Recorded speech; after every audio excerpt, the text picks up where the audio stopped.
আজকে আমি আপনাদের সামনে আলোচনা করব ফাস্ট.কম দিয়ে কিভাবে ইন্টারনেটের স্পিড পরিমাপ করবেন।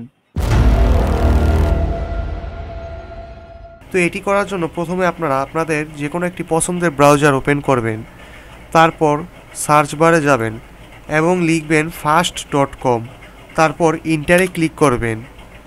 দেখতে পাবেন এখানে ইন্টারনেটের স্পিড শো করছে। কিছুক্ষণ অপেক্ষা করুন।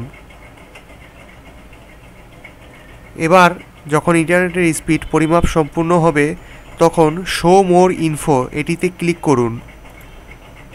আপনার ইন্টারনেটের যাবতীয় তথ্য এখানে দেখতে পাবেন। ধন্যবাদ সকলকে। যদি ভিডিওটি ভালো লেগে থাকে তাহলে সাবস্ক্রাইব করতে ভুলবেন না।